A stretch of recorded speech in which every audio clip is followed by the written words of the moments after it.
you probably also have Netflix, which dropped The Irishman this past Wednesday, right before Thanksgiving. The And Eve. man, Martin Scorsese. So we talked a little bit about The Irishman and mostly about the runtime, about how we were feeling about it. And I was saying 3.5 hours, a little too much. Cut it down. Try to make the story a little bit more succinct. I shouldn't have doubted Martin Scorsese at all. Yes, I was worried you were going to double down. I will say I think there are some parts where the movie breathes just a little bit too much at times, and listening to objectively, it's long. Yes, it is, obviously. And I watched this in 2 sittings. I watched the first 2.5 hours, and then naively saved the last hour for just another showing, which was tough because that last hour is bleak.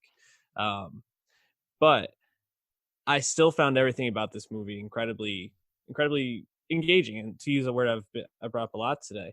But that's important for a 3.5 hour movie, because it like a movie like Silence, where you have Andrew Garfield and Liam Neeson, and and Adam Driver, and they're basically just going through these torture scenes, and they're just kind of like sitting not there having fun basically the entire time. The whole time. And neither is most of the Japanese people in the movie. Yeah, it's just misery.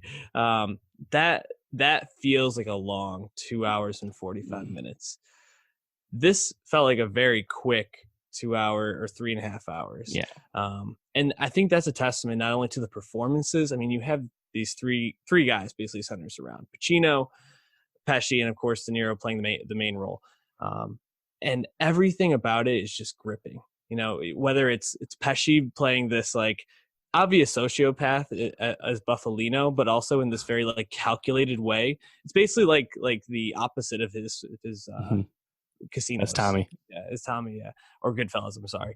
And then you have Pacino as Hoffa, and he's dialed up to 15 pretty much the entire time, just like screaming all over the place, just like in the best ways possible. And then obviously De Niro kind of playing the middleman, playing the main character who's driving the story along, but also a tragic figure who doesn't realize how much he's actually losing by the relationships he feels like he's gaining from. So it's a really great movie, and it's another one of Scorsese's just brilliant pieces of film. I'm assuming you felt the same way. I did, and I think The Irishman, you have more of an appreciation for it if you're more familiar with Martin Scorsese's work. Mm-hmm. There's some obvious stuff, like towards the end, you have a tracking shot in the nursing home where Frank Sheeran's old ass is, living out the rest of his days alone. An obvious homage to the Copacabana scene, famous in Goodfellas, one of the most iconic tracking shots there is. But then there's more subtle things, right? Like The Irishman at no point through Frank's narration ever really glorifies what's happening. And by the end, you see how much he had lost, as you said, and how alone Frank was, and the feeling of unfulfillment that kind of goes in the face of past things that Scorsese has tried. Goodfellas, despite ending poorly for Henry Hill, looks like an amazing time the whole time, right? Mm-hmm. And Wolf of Wall Street, while not a gangster movie in a traditional sense, definitely looks like it's fun to be Jordan Belfort in the moment, right? Even if that's not some movie that really even endorses what's happening, it's definitely enjoyable, and thus has lent itself to many a meme, as we all know. Mm-hmm. But The Irishman felt so meta to me, and like why? And I think part of it too is De Niro is old. He's 70, 76, 78. Shedding right down. Marty 77, Pacino 79, Pesci 76, and I forgot how old De Niro is, but he's around that age. Mm-hmm. And even though he was de-aged, which I think looked nice, he still moved as an old man. And kind of seeing him move through the movie, like almost like 76, by the way. Right. Seeing him be like more slower and more measured, it just really felt like a perfect capstone on this like gangster genre. And like, do we ever need a movie about the mafia again? Like, I honestly don't know if we do. Like I don't know. between like the two Godfather movies from Coppola, and then the three movies that he's done, Marty, with Irishman, Casino, and Goodfellas.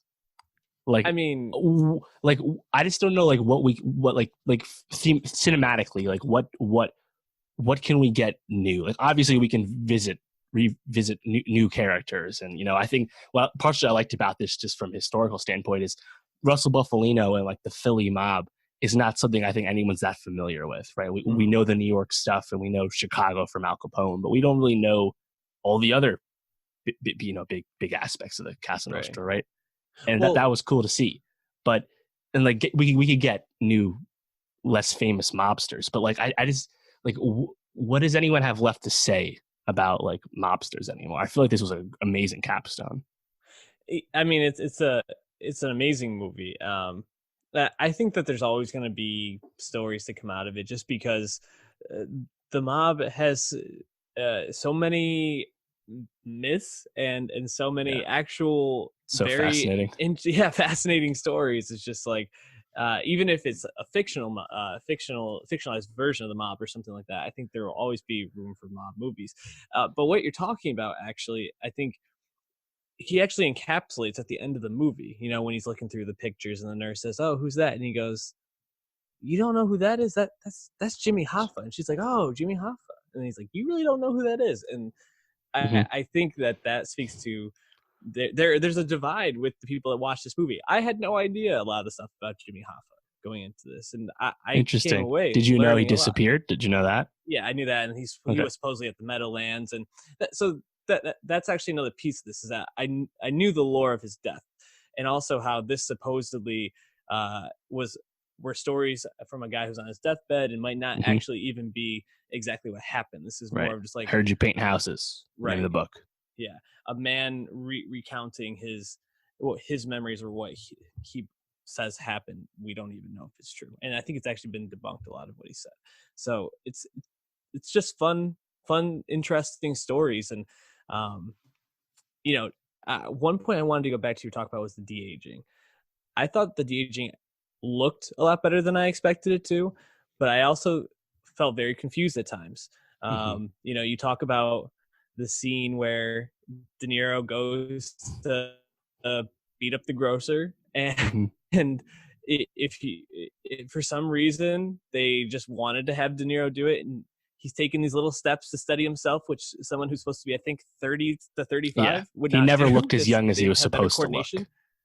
Right. And that's the thing, is that I was like, how, like, is this guy 20? Is he supposed to be 30, 40? Mm-hmm. It left me guessing a lot of time. He's already married with kids. Yeah, this is supposed to be well in the past. How far back? It's never that clear. But he did Right. look quite younger. And I He did did. think the effects overall were good. But at the end of the day, he's an almost 80-year-old man. You can make him look so young. Yeah. And he can't move young. They had to train him. Like that's a lot of the behind the scenes of the whole movie's fascinating. Like they would have multiple cameras right in their faces for the de-aging purposes. And these world-class Hall of Fame actors had to be like trained and coached about when to move to each camera. Yeah. Make sure the effects were recorded correctly. But yeah, it's hard to coach a guy to move like he did 30 years, 40 years ago, Right. Yeah. That's the thing. It's like coordination is something that you can't de-age, really. But overall, I thought that was good. I think, if anything, the takeaway is that there's probably a limit to it, because I think when they were playing like in their late 40s to 70s, right, they looked. I mean, obviously, when they're in their 70s, they look like they're supposed to. But I could barely tell that there was de-aging just by knowing that there was. I knew, but otherwise, I thought that looked perfect. But yeah, it was. There was a lot about this I liked.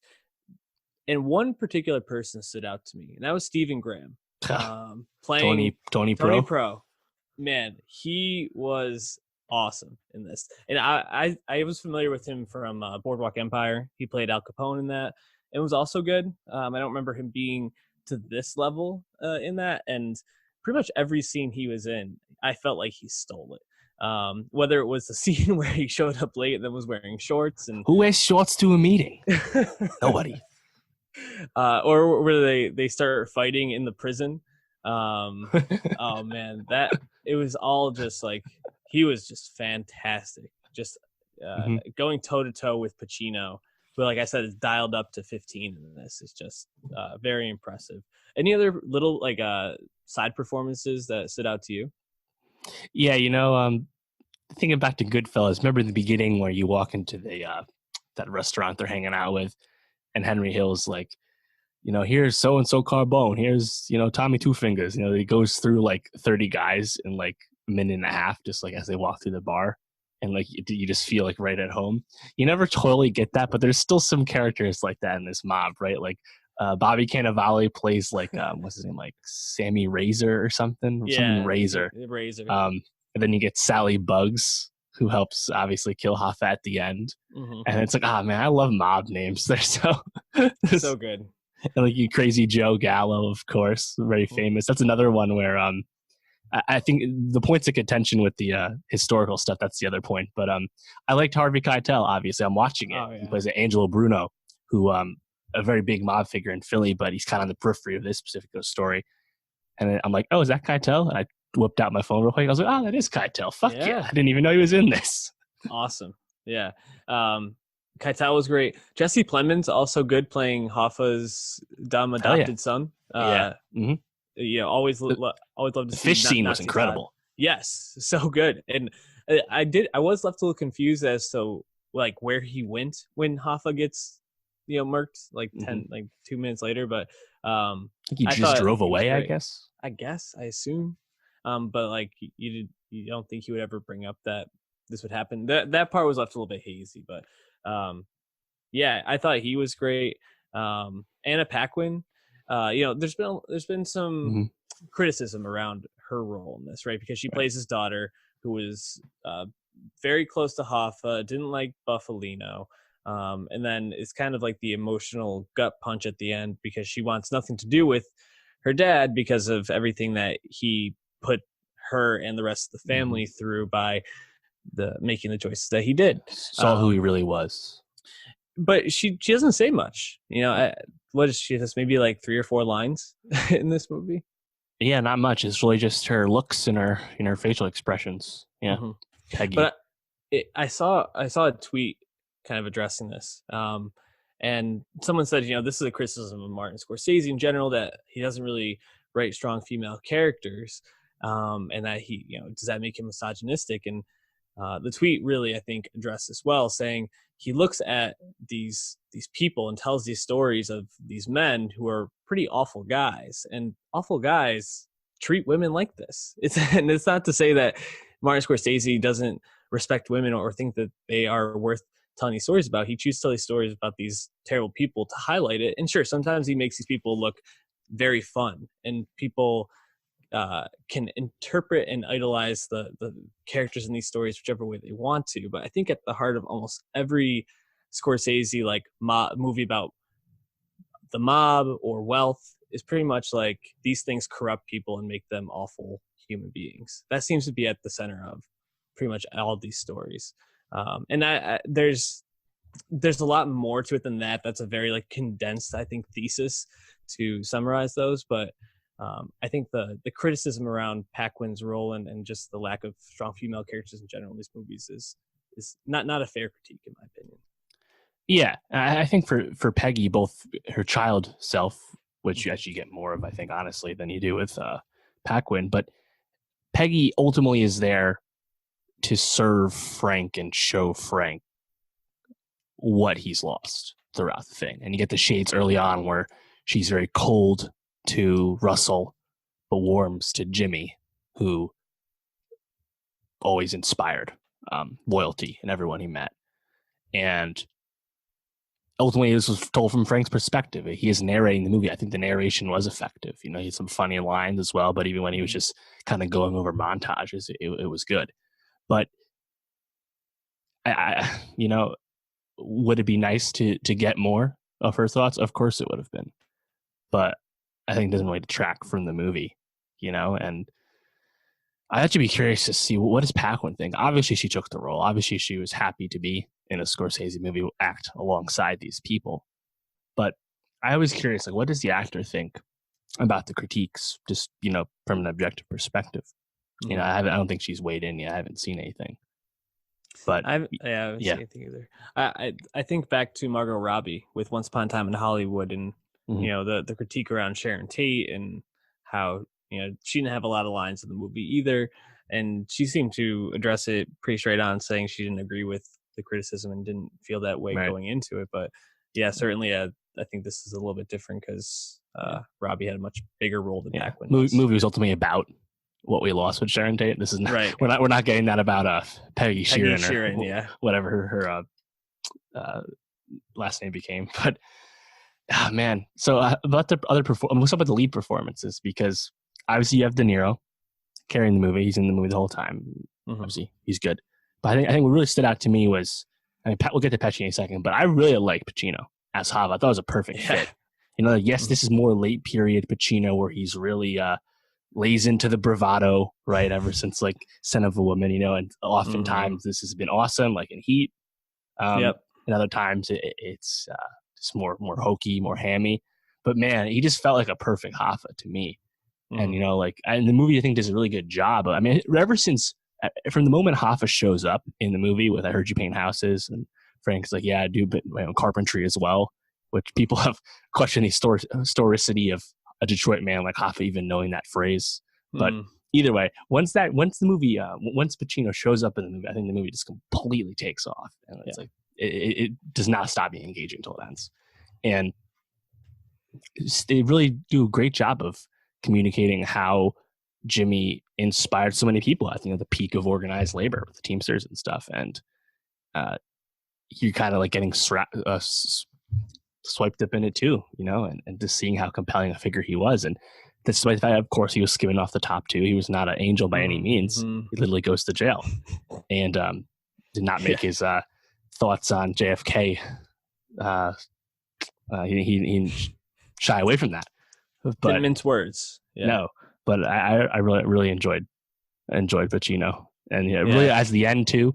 Like I said, like they in a sense drag out the death. It's coming, and I think Pesci, like Russell, really kind of slow plays that with Frank, but all the way leading up to that, where it's like, nope, Jimmy's gone too far. He has to get axed, and then when it actually happens, it's really quick. It's unglamorous. Again, leading into this theme with the movie. And the whole arc with Hoffa I loved, and of course you get some of the best Stephen Graham as a result. Yeah, no, I agree. I loved Pacino in this.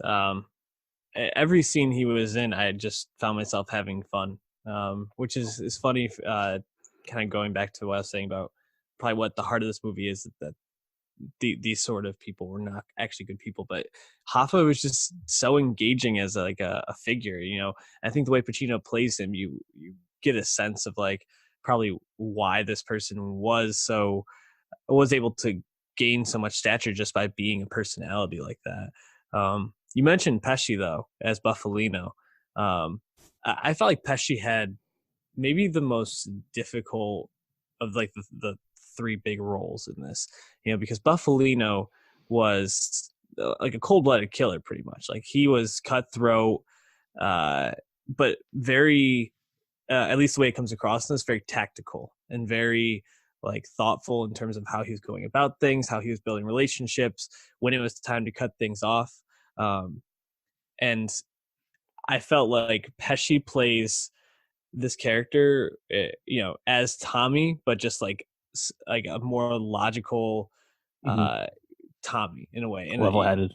There's this like intensity that like I feel like underlies the coolness of Buffalino in this, that was just really, really gripping every time he was like having a conversation with Frank about something, or especially when he was telling him he needed to take Hoffa out. I love Pesci's performance in this. One of the best of the year, I think. Yeah, absolutely. The Oscar chances for the movie have been talked about a lot ever since people started seeing it after New York Film Festival. And Best Picture, I think, is pretty safe for a nomination.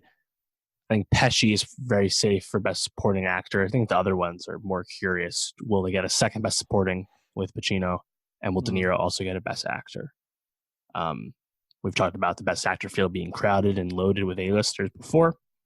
And Best Supporting is not quite as loaded, but I wouldn't be surprised if all three get nominated, to be honest, considering I think Netflix played this really well. You know, we talked about the movie not getting the traditional release. Netflix and the theaters cannot come to terms over exclusivity window. I think it came out to about 12 days was the difference in the end. And then they put it out right for Thanksgiving weekend when everyone's together and everyone, you know, see someone after a long time apart sometimes. And in that case, it's just like everyone seeing Pesci again, who really has not been around in a major way since the 90s. Yeah. Not to mention De Niro and Pacino reuniting again for the first time of actual consequence since the 90s. And I think the narrative is there. And everyone's fucking watched this movie this past weekend. You know, like I think that's the thing too. It's like people have seen The Irishman despite the length. People are talking about it. Scorsese has been in the news for nonsense and for good reason.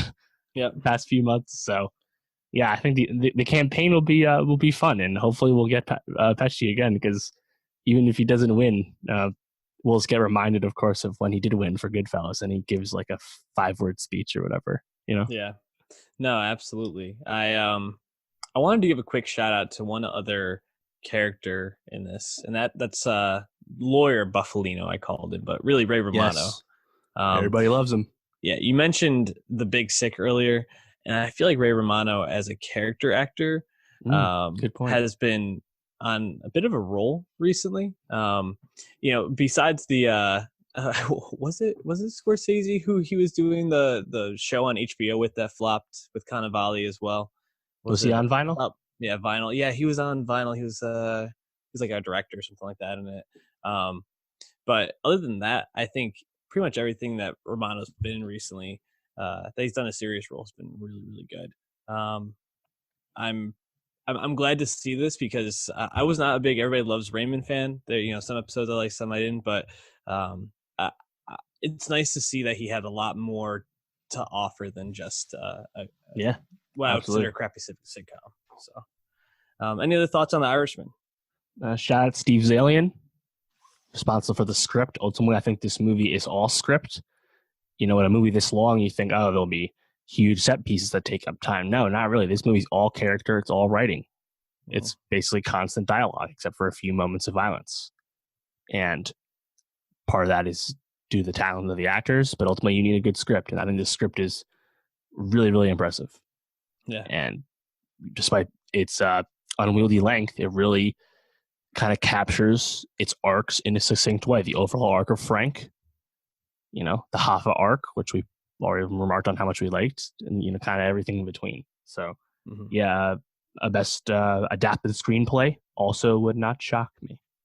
Yeah, I was going to say, I think that's a shoo-in my opinion. So, definitely check out The Irishman if you're one of the few people in the country who hasn't. I'm sure we'll get those Netflix statistics soon that say like 500 million people have watched this movie in the more people than we have subscribers. Yes, exactly.